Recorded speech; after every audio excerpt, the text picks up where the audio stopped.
داعش کە بەر لە ساڵێک وەک هێزێکی پۆڵاین و دەوڵەمەندترین گروپی چەکداری لە جیهاندا ناو دەبرا لەم چەند مانگەی دواییدا بە سەختترین ڕۆژانیدا تێپەڕ بووە و جگە لە شکستە یەک لە دوایەکەکانی لە عێراق و سووریا چەندین قەیرانی تر ڕووی تێکردووە.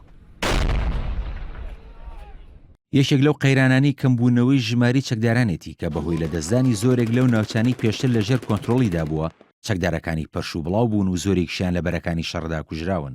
لە ئێستاشدا پێدەچێت داوای سەرکردەکانی داعش لە تۆڕە کۆمەڵایەتیەکاندا کە لە گەنجانی موسڵمانی دەکەن تا بچنە ڕیزی چەکدارەکانیەوە و بەرگری لە خلافەتەکەیان بکەن وەک ڕابردوو هێندە کاریگەری نەمابێت و کەم کەس بە پیر ئەو داوایانەوە بچن.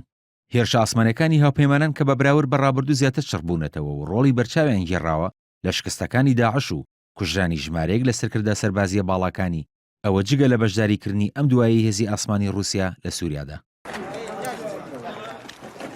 ئەو چەکدارانیش کە پێشتر لە خۆشترین شار و پایتەختەکانی جیهانەوە پەیوەندیان بە داعشەوە کردووە و شان بەشانی چەکدارەکانی جەنگاون ژماریان کەمی کردووە و هەندێکیان بەنهێنی ئەو ڕێکخراوەیان جێهێشتووە و چوونەتە وڵاتەکانیان. لە کاتێکدا ساڵی ڕابردوو مانگانە نزیکەی 2000 چەکدار دەچوونە ڕیزەکانی داعشەوە. قەیرانێکی دیکەش کە ڕوبەڕووی داعش بۆتەوە قەیرانی داراییە کە بەهۆی بردومانی بەردەوامی دامەزراوە نەوتیەکانی لەلایەن فڕۆکەکانی هاوپەیمانی نەدۆڵەتیەوە زیانی دارایی زۆری کردووە.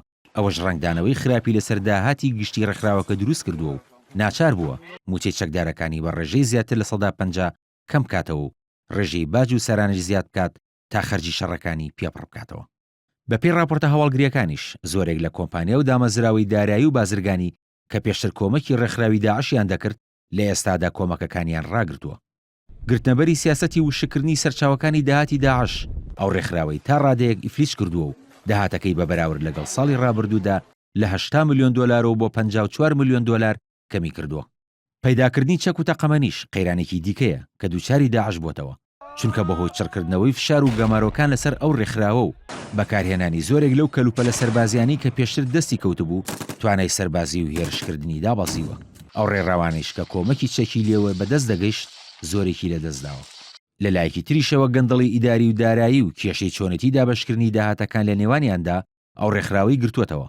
هەروە ململانی توندیش لە نێوان سەرکردە جیاوازەکانی سەری هەڵداوە بە تایبەتی سەرکردە مەیدانیەکانی ئەوەش دوای ئەو شکستانەی کە لە دەمانگی ڕابردوودا ڕوبەڕووی ڕێکخراوەکەیان بۆتەوە.